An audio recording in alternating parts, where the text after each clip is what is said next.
Everyone, ये problem next जो हम करने जा रहे हैं लेटिस वाइब्रेशन के रिलेटेड है और this is from M.A. Wahab book chapter 7 और ये 18th प्रॉब्लम है और इसमें है कि a more accurate description of lattice vibration is obtained if higher neighbour interactions are also included. तो जब हमने मोनोएटॉमिक एंड डायटॉमिक दोनों की डेरिवेशन की थी तो मैंने पहले ही अजम्पशंस में बताया था कि यहाँ पे जो हम इंट्रैक्शन ले रहे हैं वो सिर्फ नेबरिंग एटम्स की ले रहे हैं। फॉर एग्जांपल हमने ये जो अगर इस तरह की स्टेट क्रिएट की थी और ये ऐसे एक्सटेंड होता जा रहा था और अगर इस मैथ पे हमने फोर्सेस देखी थी तो हमने इसकी वजह से और इसकी वजह से सिर्फ देखी थी, इस एटम की वजह से और इस एटम की वजह से या इस फर्स्ट ऑर्डर नेबर की वजह से ही फोर्सेस को देखा था और एक्सप्रेशन को फाइंड आउट किया था। लेकिन यहाँ पे कहा जा रहा है, जबकि ऐसा तो होता है कि इनका तो इंट्रैक्शन है लेकिन ये जो हायर नेबर्स हैं उनका भी इफ़ेक्ट होता है। अगर हम लेस से एस्थ एटम इसको ले रहे हैं या पीथ एटम इसको मैं कहती हूँ, एस्थ नहीं क्योंकि एस को यहाँ पे किसी और सेंस के लिए लिया गया। तो ये पीथ एटम है, ठीक है। इस पे अगर मैं इंट्रैक्शन देखना चाहती हूँ, इफ़ेक्ट देखना चाहती हूँ, इसका डिस्प्लेसमेंट देखना चाहती हूँ, देन ये फर्स्ट नेबर्स, ठीक है, ये सेकंड नेबर्स, थर्ड नेबर्स और एन नंबर ऑफ़ एटम अगर इसके नेबर्स में मौजूद हैं, एक ये है तो इधर total number of N atoms मौजूद हैं इसके अराउंड एन। तो उस केस के लिए एन इधर और एन इधर, तो अगर उस केस के लिए हम ये कहेंगे कि एन नेबर्स की वजह से, nth नेबर्स की वजह से इस पे जो इफ़ेक्ट आएगा और उसके रिज़ल्ट में जो हम एक्सप्रेशन लिखेंगे वो मोर एक्यूरेट होगा और उसका डिस्पर्जन रिलेशन ज़्यादा एक्यूरेट हमें मिलेगा। तो यहाँ पे वो कह रहे हैं वही एक्यूरेट डिस्क्रिप्शन तभी मिल सकती है और प्रूफ हमने करना है कि nth नेबर अगर हम इसको इंक्लूड कर दें, इंक्लूजन ऑफ nth नेबर की जाए तो डिस्पर्जन रिलेशन मॉडिफाई हो जाता है, मोनोएटॉमिक सिस्टम का इस तरह का हो जाता है वो, ठीक है। वेयर के एस या फिर एस जो है रिप्रेजेंट कर रहा है एस नेबर इंट्रैक्शन को, इसको हम समझते हैं अभी एस नेबर इंट्रैक्शन क्या है। तो ये अभी तक हमने ये प्रॉब्लम देख लिया है कि इनिशियली हमने जो रिलेशंस निकाले थे उनमें हमने सिर्फ नियरेस्ट नेबर्स को कंसिडर किया था और इसमें हम यही कंसिडर करेंगे कि के जो है वो सब में सेम ही है, ठीक है। This is not the case of के जैसे प्रीवियसली था। और ये वाला रिलेशन हमने जो किटल की बुक थी उसमें भी इसको यूज़ किया था, इसी तरह का रिलेशन जो कि पी की फॉर्म में वहाँ पे गिवन था, ठीक है। वहाँ पे कुछ प्रॉब्लम्स हमने की थी जिनमें इस इक्वेशन का रेफरेंस दिया गया था जिसमें हमने के एस का एक्सप्रेशन पुट किया था और उसे सिंप्लीफाई किया था और ऐसे वो प्रूफ किया था कि partial omega square by partial के इज़ इक्वल्स टू इन्फिनिटी। तो ये वो जो किया था हमने इसी एक्सप्रेशन को यूज़ करते हुए किया था और ये है expression for nth neighbour interaction का इफ़ेक्ट अगर इंक्लूड कर दिया जाए तो this equation shows the displacement और वो सारा कुछ डिस्पर्जन रिलेशन शो करता है मोनोएटॉमिक लैटिस का मोर एक्यूरेटली। वेयर जो के है वो टू स्प्रिंग्स का अगर हम कहें तो हर स्प्रिंग का जो कांस्टेंट है वो के ही है, लेकिन के एस क्यों आया है वो भी हम देखते हैं अभी। तो यहाँ तक हमने अभी सिर्फ क्वेश्चन को डिस्कस किया है, अभी हम इसके सोल्यूशन की तरफ चलते हैं। We need to prove this relation, ठीक है, मोनोएटॉमिक केस के लिए। तो सबसे पहले मैं मोनोएटॉमिक का ये लैटिस बनाती हूँ।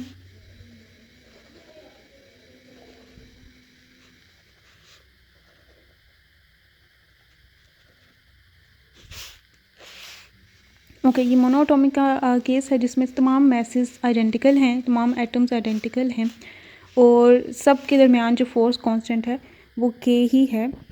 टू कंसेक्यूटिव जो मैसेज हैं उनके दरमियान का जो फोर्स कांस्टेंट है वो सेम है। लेकिन अगर हम ये बात करें कि इस मैस का और इस मैस के दरमियान का फोर्स कांस्टेंट वो स्लाइटली डिफरेंट होगा, ठीक है। तो इसी तरह अगर इससे आगे एक मैस में ले लूँ इसका और इसका, वो भी स्लाइटली डिफरेंट होगा, ठीक है।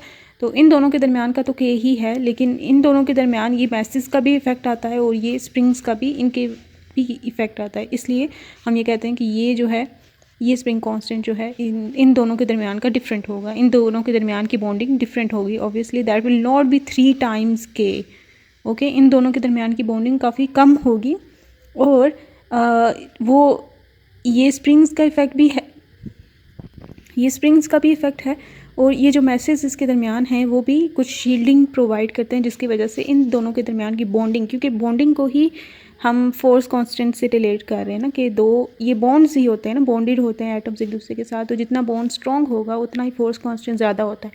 तो यहाँ पे ये बिल्कुल ये अज्यूम नहीं कर लेना कि जी के 3 स्प्रिंग के दरमियान तो 3 के होगा, नो।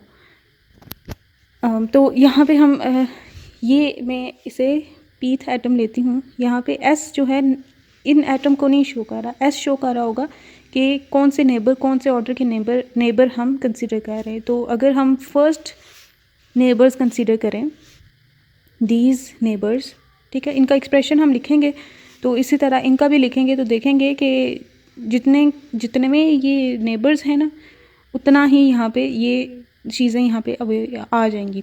तो हम आगे जनरलाइज कर देंगे। तो ये फर्स्ट नेबर्स हैं, ठीक है, ये इस एटम के, ये सेंट्रल एटम है, ये इस सेंट्रल एटम के फर्स्ट नेबर्स हैं ये दोनों, ठीक है।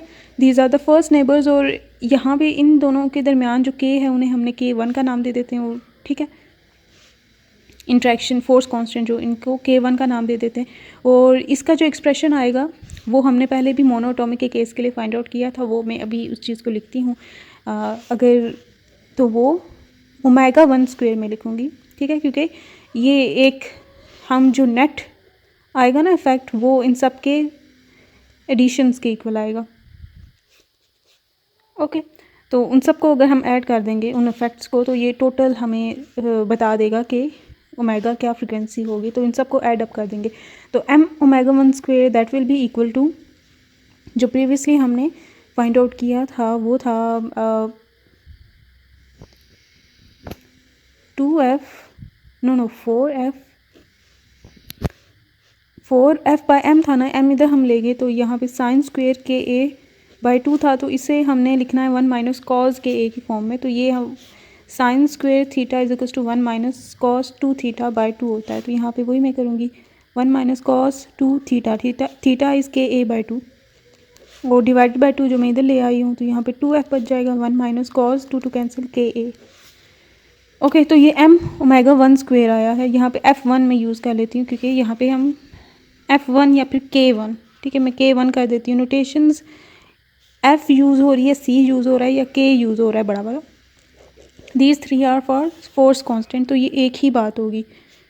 तो ये डिपेंड करेगा आपको जो क्वेश्चन गिवन है उसमें फोर्स कांस्टेंट किस फॉर्म में गिवन है। यहाँ पे k की फॉर्म में गिवन था, लेकिन क्योंकि f सबको ज़्यादा अच्छा लगता है इसलिए मैंने यहाँ पे f यूज़ कर दिया था। लेकिन again I am shifting to K1, ठीक है। दिस इज़ वेव वेक्टर, और ये मैं थोड़ा ऐसे बड़ा कर देती हूँ, या फिर मैं इसको f1 की फॉर्म में कंटिन्यू करती हूँ, जस्ट इन केस के कन्फ्यूजन ना हो जाए इस के में और उस के में।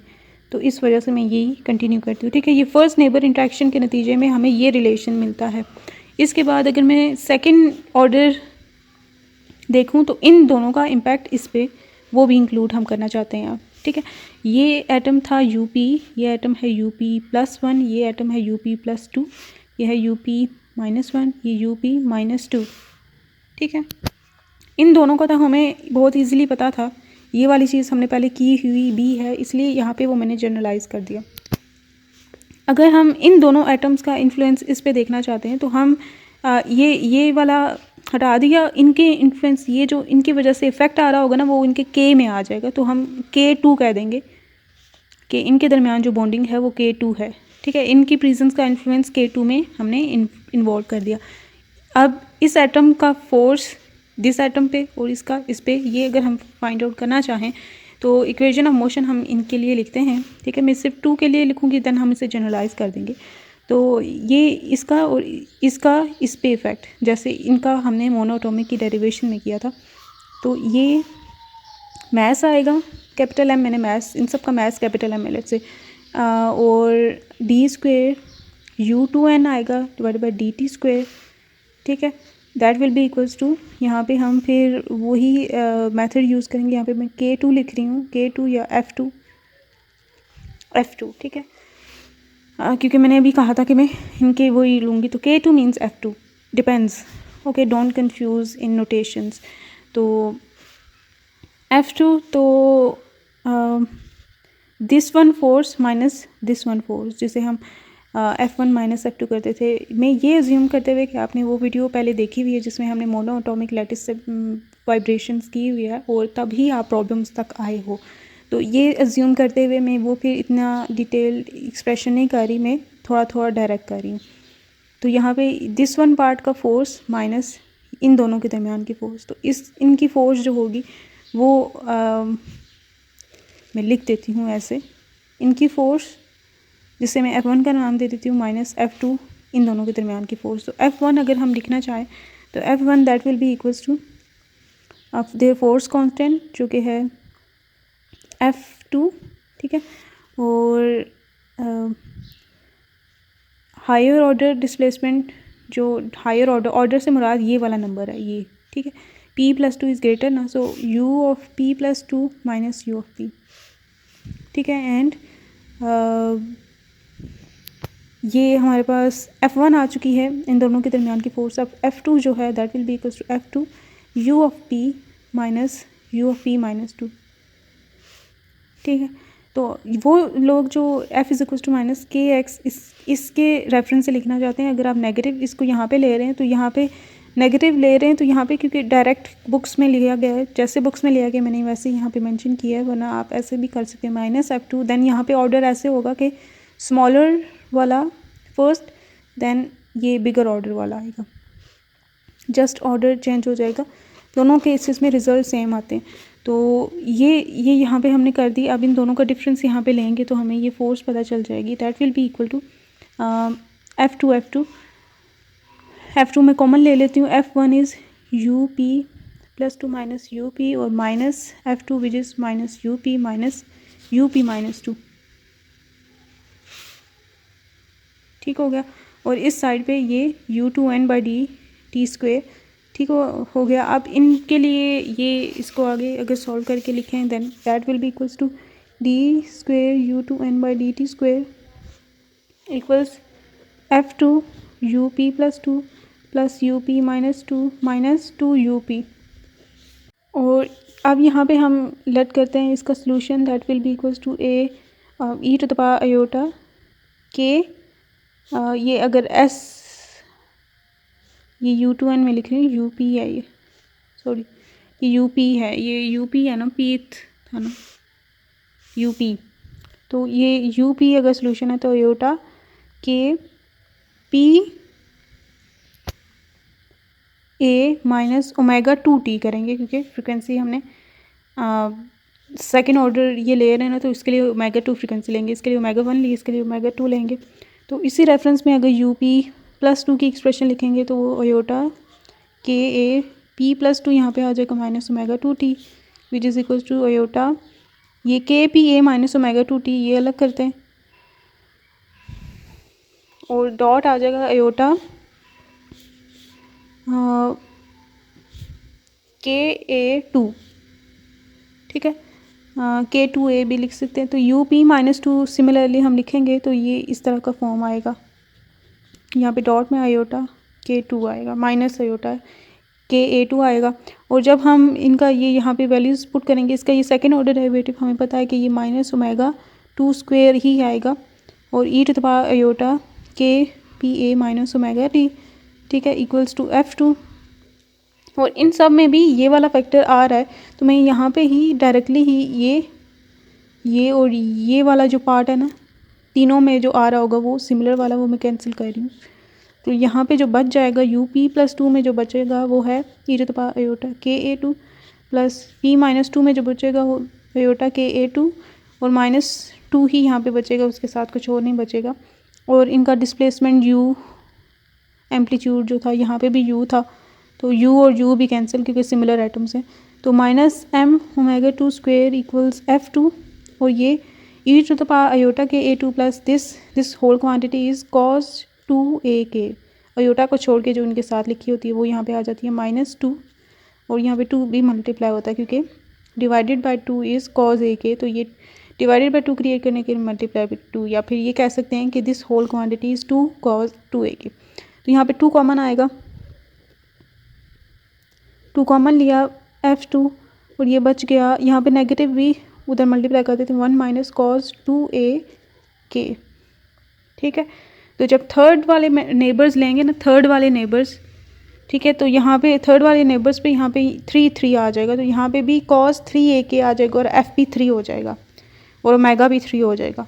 इसी तरह हम करते करते nth नेबर की अगर बात करें तो nth के लिए या एस्थ नेबर यहाँ पे बात की गई है, तो एस्थ नेबर की जब बात करेंगे तो वहाँ पे भी हो जाएगा m⁻s² इक्वल्स 2f और यहाँ पे सब्सक्रिप्ट में s आ जाएगा 1 माइनस टू की जगह यहाँ पे एस आ जाएगा, एस ए के हो जाएगा, ठीक है, एस्थ नेबर के लिए। तो अगर हम एस्थ नेबर की वजह से फोर्स देखें या एक्सप्रेशन देखें, डिस्पर्जन रिलेशन देखें, तो that will be equals to F S 1 minus cos, यहाँ पे आया था ना ए के आया था, ठीक है, यहाँ पे 1 था, यहाँ पे 2 आ गया, 3 4 5 इस तरह से ये होता जाएगा। तो यहाँ पे हम जनरलाइज कर सकते हैं कि ये इसके इक्वल है। और अगर हम फाइंड आउट करना चाहते हैं total dispersion relation, that will be equals to the summation from M constant बाहर आ जाएगा, एस इज इक्वल्स टू 1 से एन नेबर तक की interaction, that will be equals to N S is equals to 1 से एन नेबर तक की interaction तक की summation cause S A K, this one is equals to M omega square net frequency. And ये as it is, ये हमने इस तरह से इसको प्रूव कर दिया। अब इसमें के एस भी लिख सकते हैं। तो ये nth नेबर इंट्रैक्शन की वजह से जो डिस्पर्जन रिलेशन आता है वो ये आता है, where n is the number of nth number of interaction.